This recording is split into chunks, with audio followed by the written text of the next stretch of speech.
एक समय की बात है जब एक गांव में माधव अपनी पत्नी जयंती के साथ एक घर में रहता था। माधव के पास ढेर सारी मुर्गियां थीं और वो रोज उनके अंडे बाजार में बेचकर अपने घर का खर्चा चलाता था। एक दिन की बात है जब माधव किसी काम से बाहर जा रहा होता है। अरे मुझे कुछ जरूरी काम से अभी के अभी निकलना है। मेरे पास इतना वक्त नहीं है कि मैं जाकर मुर्गियों के अंडे इकट्ठे कर सकूं। तो एक काम करना, अभी काम खत्म करके सबसे पहले टोकरी में मुर्गियों के अंडे इकट्ठे करके रख देना। सुबह उनको बाजार में बेच आऊंगा। बस फिर माधव अपने काम से निकल जाता है और जयंती काम खत्म करके अंडे इकट्ठे करने चल देती है। उसके पास एक बड़ी सी टोकरी होती है जिसमें वो एक एक करके सारी मुर्गियों के पास से अंडे उठाकर डालने लगती है। जयंती पूरी टोकरी अंडों से भर देती है और उस टोकरी को एक तरफ रख कर चली जाती है। दूर से एक आदमी उस टोकरी को देख रहा होता है। अरे वाह, इतने सारे अंडे, ये तो मेरा बढ़िया काम हो गया। अब मैं चुपके से जाकर फटाफट ये टोकरी उठा लेता हूँ, इससे तो मेरी खूब कमाई हो जाएगी।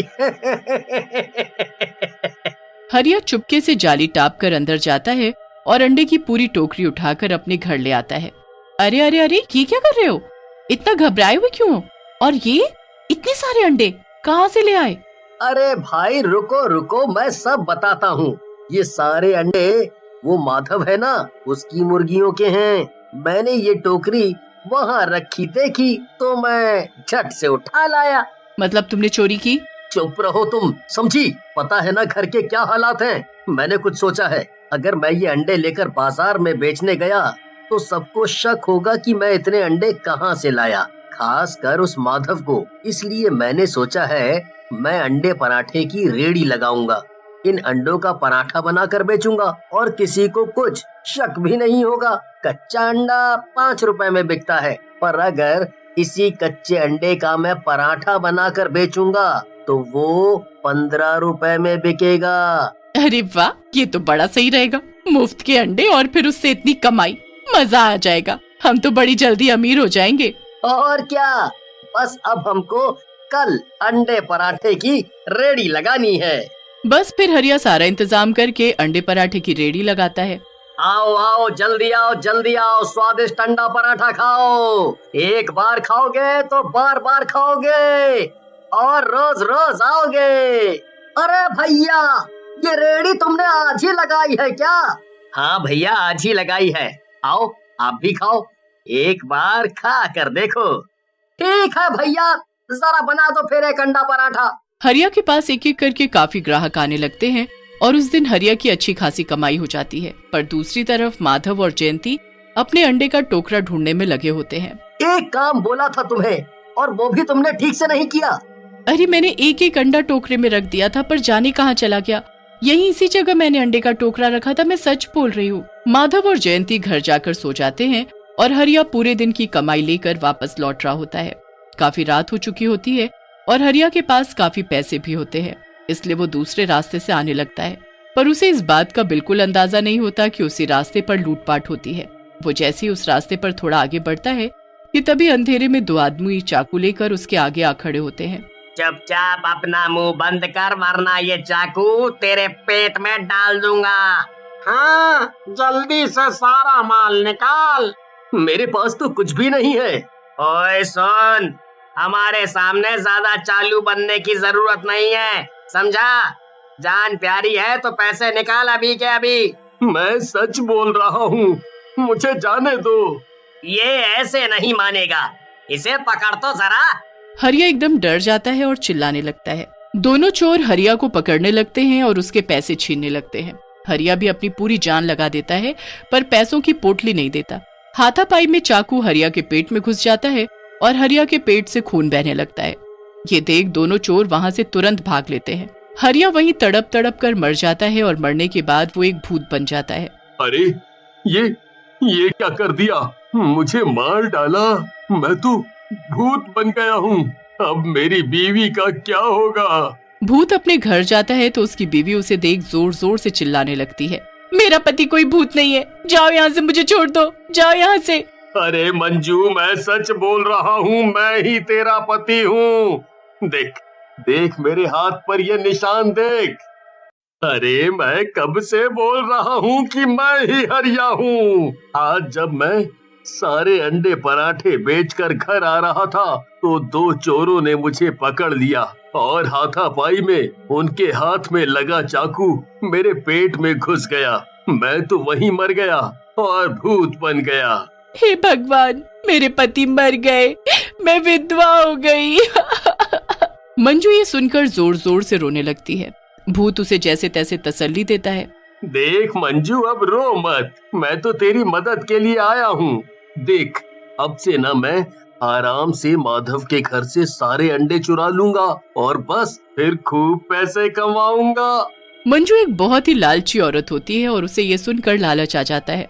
वो रोना धोना बंद करके अपने पति की बात मान लेती है। अब भूत चुपके से माधव के घर जाता है। वहाँ माधव और उसकी पत्नी जयंती आराम से सो रहे होते हैं। भूत चुपके से उसकी मुर्गियों के पास जाता है और एक एक करके सारे अंडे टोकरे में भर कर ले आता है। अगले दिन भूत अपने पुराने रूप में आकर अपने अंडे पराठे की रेडी लगा लेता है। किसी भी ग्राहक को पता नहीं चलता कि वो हरिया है या उसका भूत। दूसरी तरफ माधव फिर से अंडे गायब होने की वजह से परेशान होता है। आज फिर अंडे की टोकरी गायब है। आखिर ये हमारे साथ क्या हो रहा है? घर के अंदर घुसकर आखिर कौन ऐसे अंडे ले जा सकता है? मैंने तो सब खिड़की दरवाजे भी बंद कर रखे थे। दोनों मिलकर सारे घर में ढूंढ लेते हैं और फिर आसपास जाकर पूछताछ भी करने लगते हैं, पर कुछ पता नहीं चलता। अब रोज रोज ऐसा ही होने लगता है। हर रोज अंडे गायब हो जाते हैं क्योंकि हरिया का भूत रोज रात को आकर वो अंडे चुरा लेता है और फिर अगले दिन उनका अंडा पराठा बनाकर बेच देता है।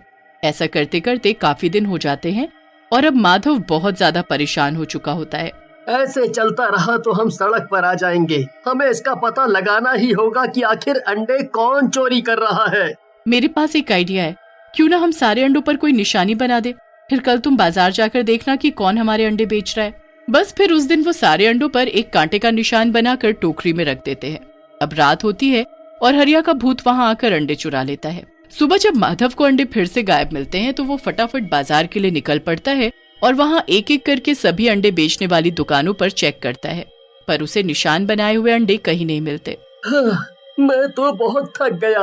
यहाँ तो पूरे बाजार में कहीं भी किसी के पास वो अंडे नहीं हैं। अब तो मुझे भूख भी लगने लगी है।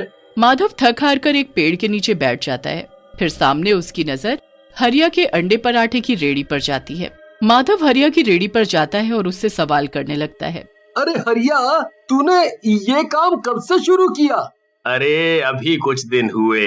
अच्छा, जरा मेरे लिए भी एक अंडा पराठा बना दो। हाँ बिल्कुल, अभी बनाता हूँ। हरिया एक अंडा निकालता है और उसे तोड़ने ही लगता है कि माधव उसके हाथ से वो अंडा ले लेता है। वो उसे घुमाकर देखता है तो उस पर वही निशान होता है जो उसने सारे अंडों पर बनाए थे। माधव फिर बाकी अंडों को भी देखता है और सभी पर निशान बने होते हैं। माधव चुपचाप घर वापस आ जाता है और जयंती को सारी बात बताता है। हे भगवान, ये हरिया ऐसे कैसे कर सकता है हमारे साथ? अब रात को माधव सारे अंडों पर वही निशान लगाकर एक टोकरे में रख देता है और हरिया के आने का इंतजार करता है। हरिया तो नहीं, पर एक भूत को अंडे की टोकरी ले जाते देख वो हैरान रह जाता है। माधव अगले दिन फिर से हरिया की रेडी पर जाता है और इस बार भी उसके पास ही वही निशान लगे अंडे होते हैं। माधव अब अगली रात को हरिया के घर के बाहर चुपके से जाकर खड़ा हो जाता है। थोड़ी देर बाद वहाँ भूत अंडे की टोकरी लेकर आता है और घर के अंदर चला जाता है। माधव खिड़की से देखता है कि वो मंजू को अंडे की टोकरी दे रहा है और दोनों मजे से बात कर रहे हैं। इतने में भूत हरिया के भेस में बदल जाता है और अब माधव को सब कुछ समझ आ जाता है कि वो भूत हरिया का ही है। वो फटाफट घर जाकर जयंती को सारी बात बताता है। अब दोनों उस भूत से पीछा छुड़वाने के लिए एक बाबा के पास जाते हैं और उनको सारी कहानी बताते हैं।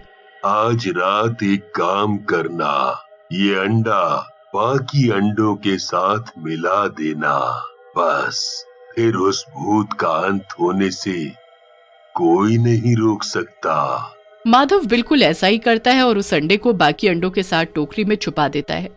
अब रात को भूत अंडे लेकर चला जाता है और अगले दिन अंडा पराठे की रेडी लगा लेता है।